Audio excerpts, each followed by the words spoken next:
Ladies and gentlemen, spring football is upon us. The UFL. Let's talk about it.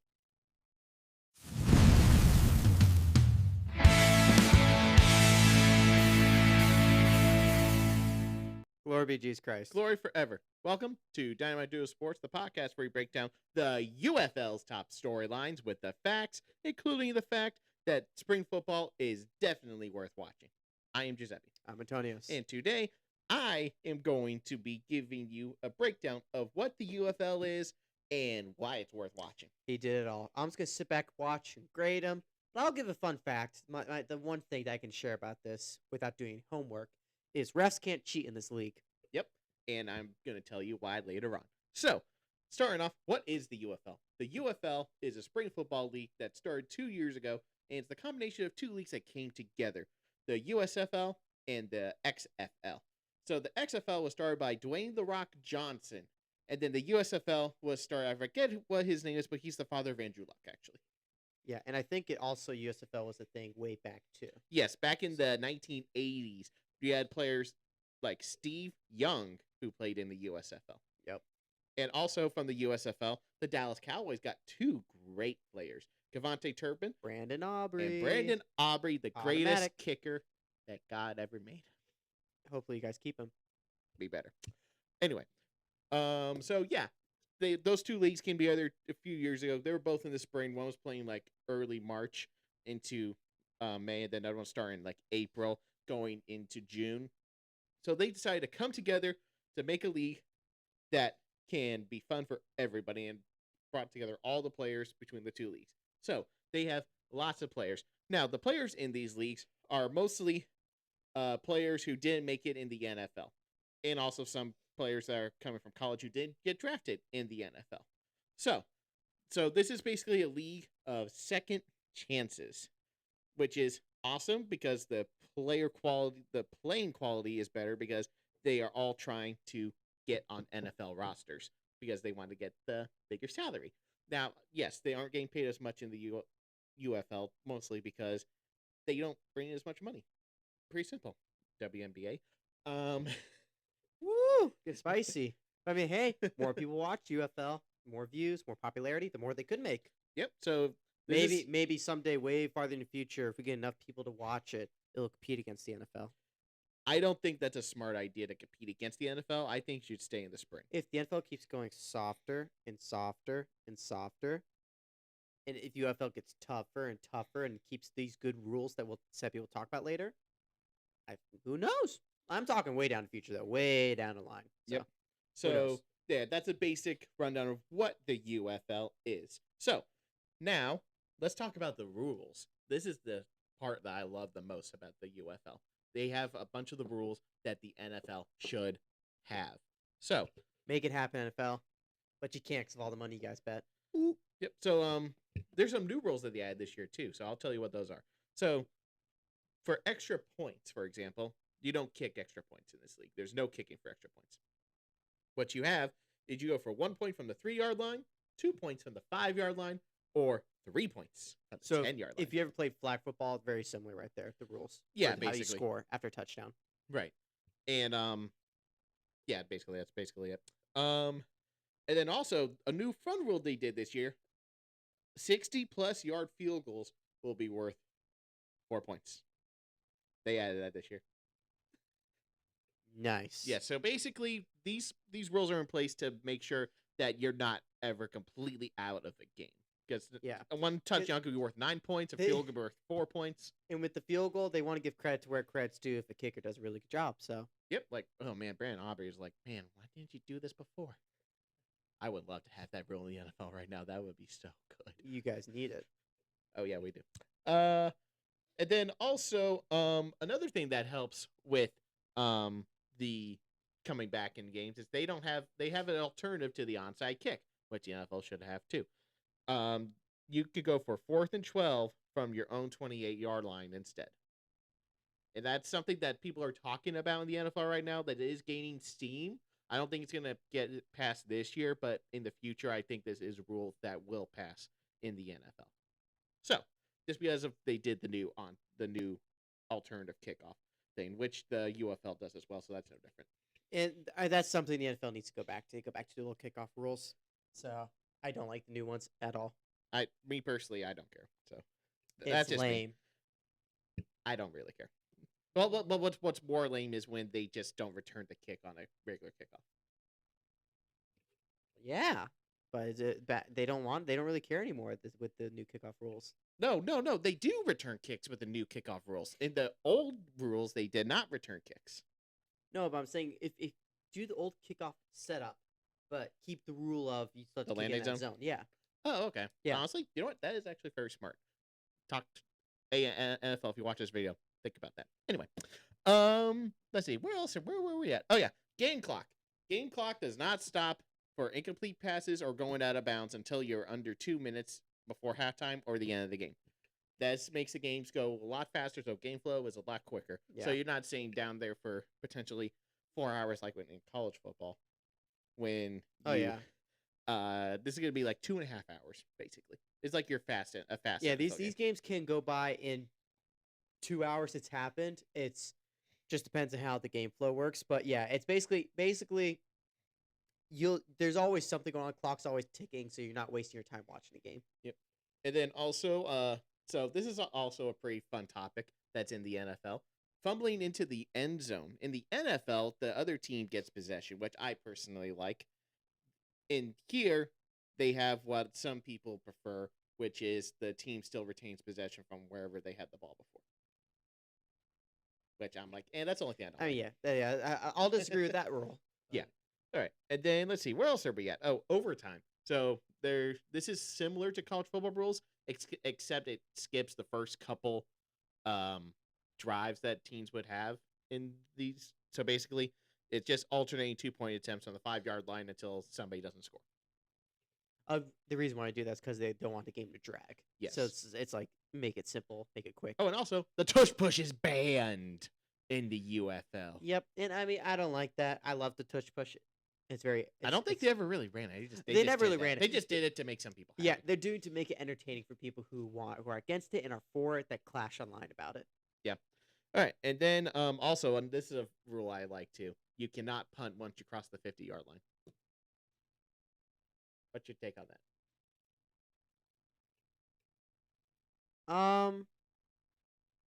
I sort of disagree because if you want to, like, let's say it's towards the end of a game, and the other team all it needs is a field goal to like win the game, and you have no choice but to go for it. I disagree. I think you should be allowed to punt in that situation. Fair. That's fair. So I get it. It makes it more exciting. But like I'm saying, like as an NFL rule, like no. But like in this, it's fun. I like to see the unique stuff in here, but I don't want to see that in the NFL. Okay, and then also coaches are allowed to challenge penalties. Yes, that's like another rule I love. And the refs' mics are on, so you get to hear them. Yes, they have they talk to, I forget what his name. You also get to hear the head coach give the play calls to the quarterback sometimes. Not every play, but sometimes they do show it. And then sometimes they'll give you the quarterback's camera view on their helmet, so you can like see. And other players too. Oh yeah, so very cool. Yeah, you get the best view of everything, and also they use college rules for catching 1 foot of bounds. That's the only thing. Which I'm like, whatever. Okay, so anyway, enough with that. Let's get to the teams. I just want to say one thing real quick. The one team in the USFL that I picked, or we both technically picked, I called it first. I'm saying right now, you heard it. For the team that I rooted for, they won basically every year except last year, and that is the Stallions. The Birmingham Stallions. They have opening game too, right? Yeah, they have the opening game. Yeah. Yes.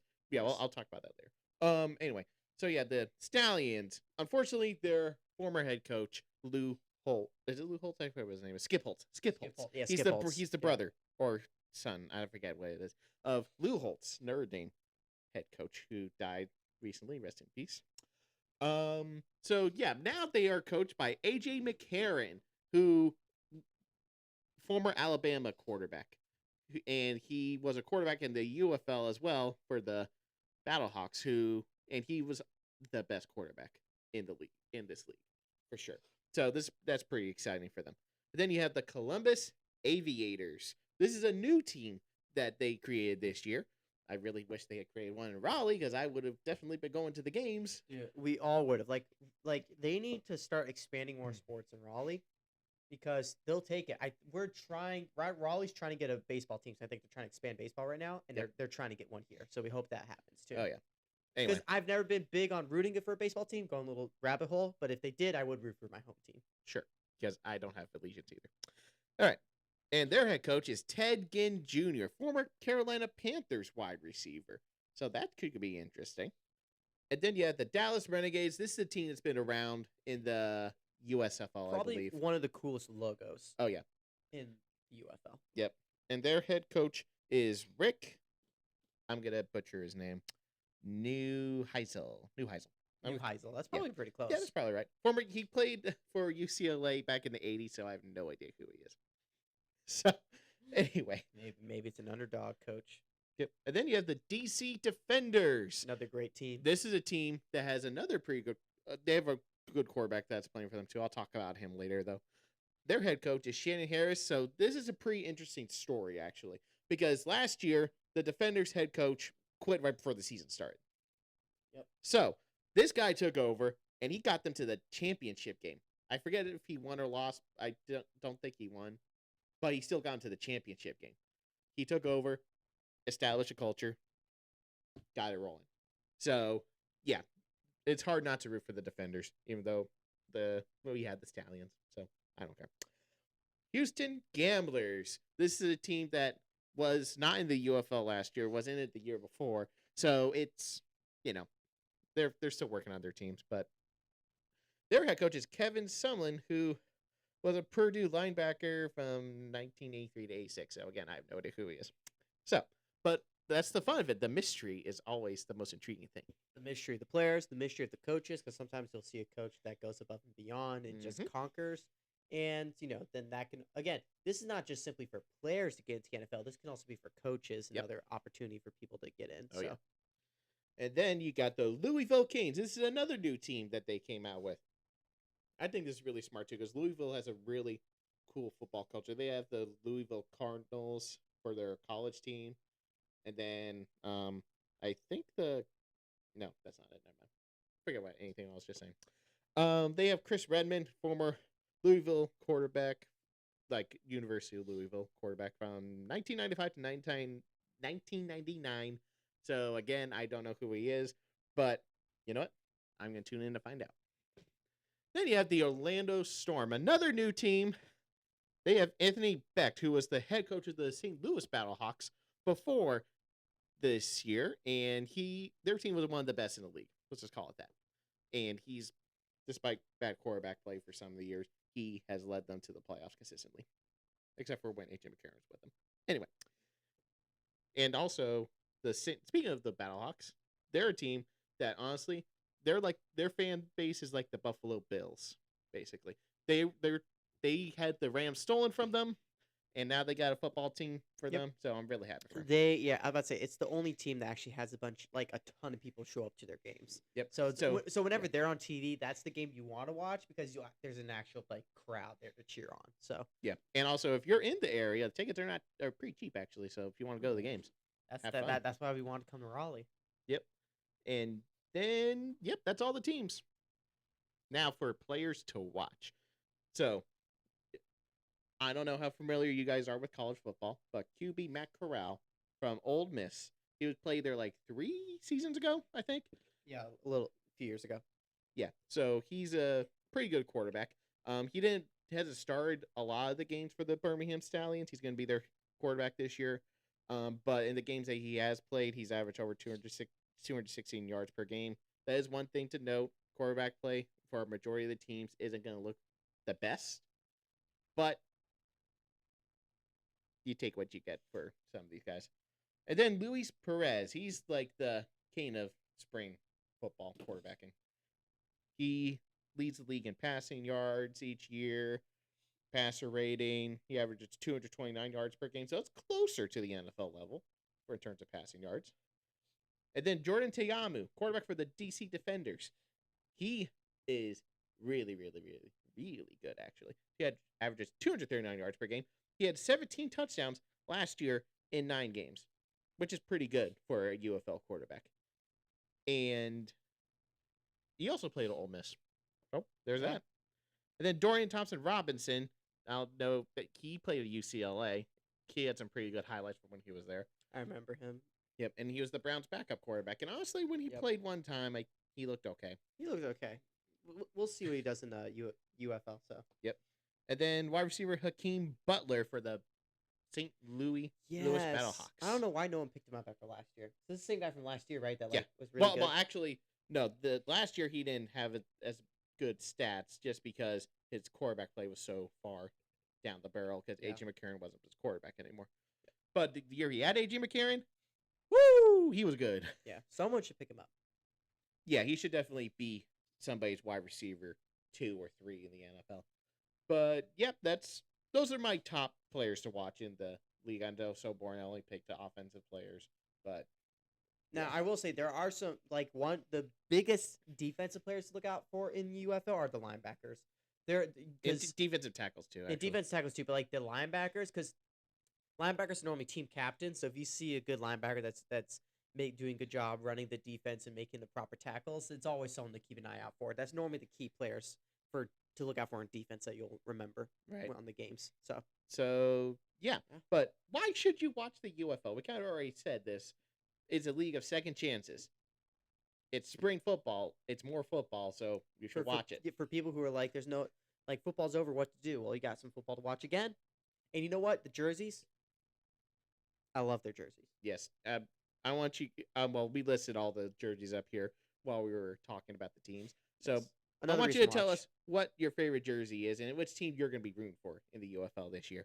And then year-round football is awesome, like I said. And also, the more popular this league gets, the more of the rules the NFL will most likely be Influenced.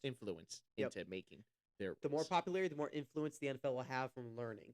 Kind of like, I mean, I could be completely wrong, but kind of like minor league baseball, where like you watch minor league baseball, it's pretty popular. If there's some things minor league baseball does, it seems really good. Maybe the MLB can learn from it, from popularity and Yep. influence. So Yep. And also, if you're in one of these cities, so that's where we at. Birmingham, Alabama, Columbus, Ohio, Dallas, Texas, Washington, D.C., St. Louis. Houston, Louisville, Orlando, St. Louis. You can get tickets for cheap for these games. and Like, hopefully Raleigh some Yeah. year. Hopefully. yeah, it's like the most expensive Please. ticket for like the best seats in the house, I'm- like I'm- $130. I am very confident NC State will let you use their stadium. Oh yeah, I'm very confident they would. Carter Finley would be perfect for it. Carter Field's perfect because it's not like a very big stadium, but it's still, there's no way it would be filled to that much, so Yeah. it would work. So yeah, that's basically what the UFL is and why we are super pumped for it.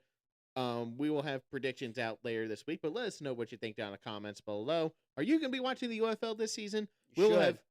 We will have weekly recaps and predictions for all season long. And because there's less games, it'll be very quick recaps. So if like you were busy and you missed it, we will give you the quick recaps of how it went. Some teams that are doing really well. So if you do become interested, you'll know the teams to look out for when you watch. So yeah, it's like halfway through the season, we'll probably give you the top 3 like teams to look out for. So whenever they're on TV, if that game's on, watch it. So Yep. it'll And be also- just totally worth it. I'll probably do some shorts with the top, like my top 5 quarterbacks or something like that. Something like that. We're gonna make some shorts too. We want to spread the word about the UFL as much as possible, even though we're literally only 52 subscribers. But you can help with that too. Make sure you like and subscribe to our YouTube channel and share it with everybody that loves football as much as us. So thank you so much for watching. I'm Giuseppe, I'm Antonius. and this has been Dynamite Duo Sports. Go watch UFL. Watch it. March 27th, first game. If I hit the camera, you have to watch the UFL this Friday at 8 p.m. Eastern on Fox. Hopefully it doesn't break the camera. I hit the wire. It counts. You had to watch it. That's a gray area, so it's 50-50 whether you watch it or not now. I messed it up. Sorry, Dwayne Jones.